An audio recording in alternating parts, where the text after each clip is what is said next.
আল্লাহ তাআলা খুশি হলে কি দেয়? আল্লাহ খুশি হলে স্বর্ণ হীরা দেয় না, আল্লাহ খুশি হলে গাড়ি বাড়ি দেয় না, আল্লাহ খুশি হলে এটা দেয় না সেটা দেয় না। আল্লাহ খুশি হলে মানুষের যেটা সবচেয়ে বেশি দরকার সেটা হচ্ছে শান্তি, আল্লাহ সেই শান্তিটাই ওনাকে দান করে। যাই আসুক বিপদ, যাই আসুক মুসিবত, যাই আসুক অভাব, আপনার আমার প্রথম দায়িত্ব হচ্ছে মুখ থেকে বের করা টেনশনের দরকার নাই, আল্লাহ আছে, আল্লাহ ভরসা।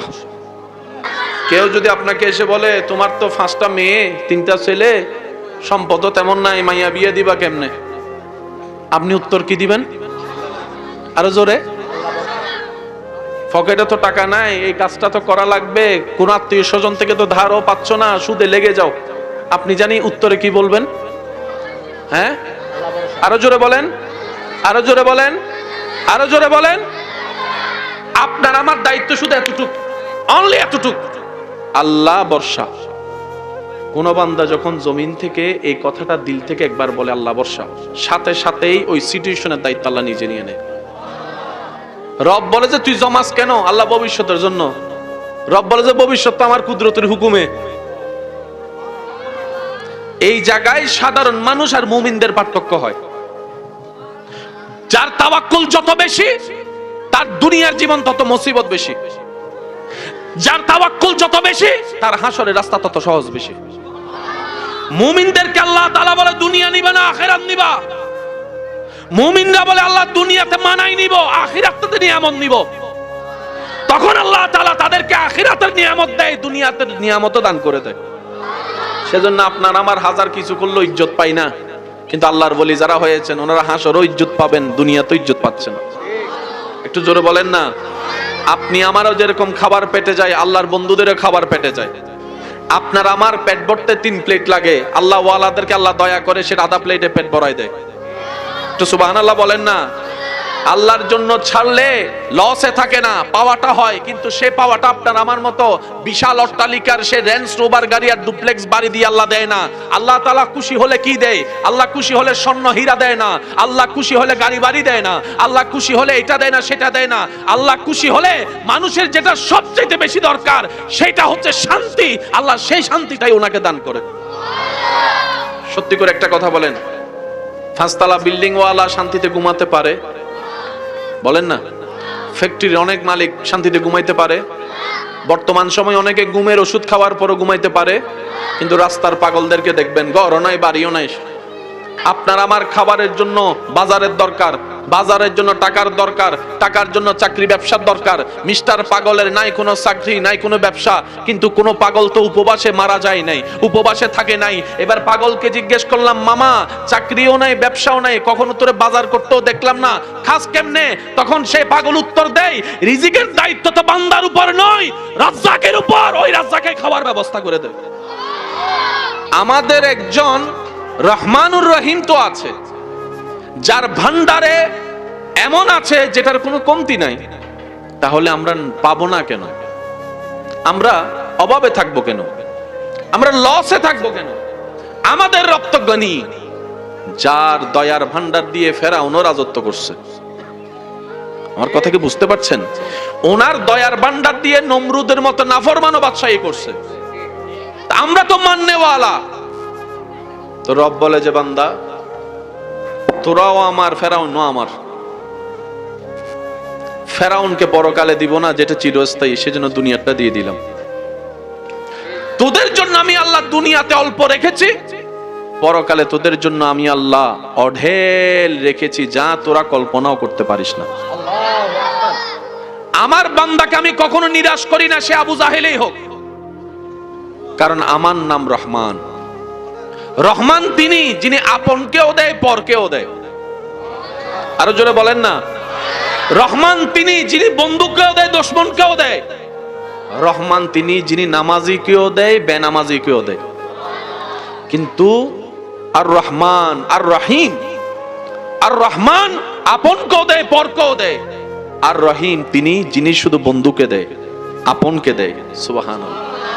রহমানের সেই নিয়ামত আপনও পেয়েছে কাফেরও পেয়েছে, কিন্তু রহিম নামের যে কোয়ালিটি এটা শুধু আল্লাহ পাক রেখেছেন মুমিনদের জন্য। আচ্ছা আপনারা বলেন, ফেরাউন দুনিয়াতে পাইছে কি পাই নাই? হাসরে বলেন না, হাসরে পাবে? হাসরে কিচ্ছু পাবে? নমরুদ পাবে, ডোনাল্ড ট্রাম্প পাবে, যা পাওয়ার এখানে নেই। যেন হাসরে গিয়ে বলতে না পারে, আল্লাহ তুমি তো একতরফা করেছো, মানছে বলে তাদেরকে দিছো, আমি মানি নাই বলে আমাকে দাও নাই, তাহলে তো তুমি রহমান হবা না। এই কথা যেন বলতে না পারে। ফেরাউন যখন নিজেকে খোদা দাবি করে বেয়াদবি করছে, আল্লাহ চাইলে সেকেন্ডের ভিতর তার সব করে দিতে পারতো। আল্লাহ পাক বলেছে না, আমি বানিয়েছি, আমি চাই আমার প্রত্যেকটা বান্দা জান্নাতে যাক। আমি রহমান, খালেক, সৃজনকারী, তোর মা পেটে ধারণকারী, আমি রব, লালনকারী, পালনকারী। আমি চাই আমার প্রত্যেকটা বান্দা জান্নাতে যাক। তাই আমি আল্লাহ তওবা করার জন্য অপেক্ষা করি। সে যদি মরণের আগেও তওবা করে, আমি আল্লাহ তখনও মাফ করে দিতে রাজি। আমি আল্লাহ অভিমানী নয়। শব্দগুলো একটু খেয়াল করবেন। অভিমান আর রাগ বেশ কম আছে। রাগের চাইতো মারাত্মক হচ্ছে অভিমান। রাগ হচ্ছে বড় তুফানের মতো, ধমকা হওয়ার মতো আসবে, চলে যাবে। আর অভিমান যদি মনে পুষে যায়, শয়তানে যদি সেখানে আবার বাতাস দেয়, তিলে তিলে তিলে তিলে সব শেষ, বুঝতেও দিবে না আপনাকে কেন রাগ করে বসে আছে। রাগ করলে বোঝা যায়, রাগ দেখালে বহিঃপ্রকাশ হয়, কারণটা কি। আর অভিমান ভিতরে যখন লালন হয়, সেটা বাহির থেকে কারণ বোঝা যায় না। আল্লাহ তাআলা বলে, আমার নাম হালিম। আল্লাহ তুমি হালিম হলা কেন? কয় তোদেরকে বাঁচানোর জন্য। আল্লাহ কিরকম? কয় আমার জমিনে থেকে তোরা আমার জমিন নষ্ট করবি গুনাহ করে, আমি আল্লাহ যদি রাগ করে ফেলি তাহলে তো সব শেষ, ফানা ফানা হয়ে যাবে। সেজন্য আমি আল্লাহ হালিম, মহা ধৈর্যশীল। আমি গফফার, আমি মহা ক্ষমাশীল। একটু জোরে বলি, রব বলে আনাল গফফার। বান্দা তুই যেই গুনাহ কল্পনা করো পৌঁছাতে পারবি না, ক্ষমার আশা করতে পারবি না, আমি আল্লাহ সেটা সেকেন্ডের আগে মাফ করে দিতে রাজি। আমি আল্লাহ রউফ, আমি আল্লাহ রহিম, আমি আল্লাহ করিম, আমি আল্লাহ হালিম, আমি আল্লাহ গনি, আমি আল্লাহ বসির, আমি আল্লাহ সত্তার। আল্লাহ তোমার এত নাম কেন? রব বলে যে আমার প্রত্যেকটা নাম শুধু বান্দা তোদের জন্য, তোদের উপর দয়া করার জন্য, তোদের কল্যাণের জন্য। রব বলে আমি সব জানি, ভিতর বাহির প্রকাশ গোপন। তোদের গুনাহ যদি বাহিরে প্রকাশ হয়, তোরা বেইজ্জত হয়ে যাবে। স্বামী দেখাতে পারবে না নিজের চেহারা, স্ত্রীর সামনে মাথা উঁচু করে দাঁড়াতে পারবে না, স্ত্রী কখনো চোখ মিলাতে পারবে না স্বামীর চোখের সাথে। এমন গুনাহ আমি জানি, কিন্তু আমি যেটা তোরা জানিস কাউকে জানতে দিই না, কারণ আমি আল্লাহ হলাম সত্তার। দোষের উপরে রহমত দিয়ে আমি চাদর দিয়ে ঢাকাই দিই।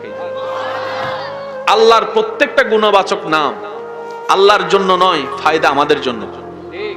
সুবহানাল্লাহ বলেন না। আল্লাহর একটা নাম রাজ্জাক আছে না? যদি কষ্ট না হয় একটু আওয়াজ দেন। আল্লাহর একটা নাম রাজ্জাক আছে না? রাজ্জাক তিনি কে? বলেন না, রাজ্জাক তিনি কে? রিজিকের চাবি কার হাতে? সবার রিজিকের দায়িত্ব কার হাতে? এই কথা যদি কোনো মুসলমান বুঝে ফেলতে পারে, বিশ্বাস করেন তার জীবনের 95% টেনশন শেষ। শুধু এই রাজ্জাক নামটা বুঝতে পারলে হবে, আর কিচ্ছু লাগবে না। আপনার রিজিকের দায়িত্ব যদি আপনার চাচা জাডার হাতে থাকতো, তাইলে আপনার টেনশন করা দরকার ছিল। আমি কি বুঝাতে পারছি কথা? আপনার ছেলে মেয়ে রিজিকের দায়িত্ব কার? সুতরাং সেখানে আপনার চাচা আসুক, জেঠা আসুক, মামা আসুক, খালা আসুক, কেউ চাইলে তো আর রিজিক ছিড়াই নিতে পারবে? কোন বাবা যখন এই কথা, কোন মা যখন এই কথা অন্তরে লালন করবে, আমার সন্তানের রিজিকের দায়িত্ব আমার আল্লাহর, সুতরাং আমার আল্লাহ তো দয়ার সীমা নাই, আমার আল্লাহ তো রহমানিয়তের সীমা নাই, আমার আল্লাহ তো করুণার সীমা নাই, সুতরাং আমি আমার পরিবার নিয়ে টেনশন করারও দরকার নেই। আওয়াজ দিয়ে বলেন, আপনার সন্তানকে কি আপনি খাওয়ান না আল্লাহ খাওয়ায়? আমাদেরকে কি মা বাবা খাওয়াইছেন? আল্লাহ খাওয়াইছে। কে আল্লাহ? যিনি আপনকেও খাওয়ায়, পরকেও খাওয়ায়। তা আপনার ছেলে মেয়েকে খাওয়াইতে পারবে না?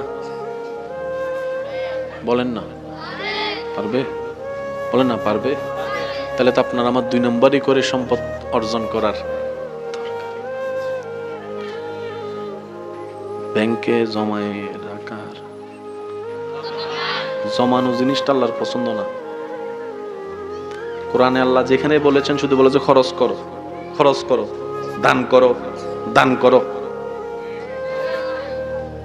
রব বলে যে তুই জমাস কেন? আল্লাহ ভবিষ্যতের জন্য। রব বলে যে ভবিষ্যৎ তো আমার কুদরতের হুকুমে। এই জায়গায় সাধারণ মানুষ আর মুমিনদের পার্থক্য হয়।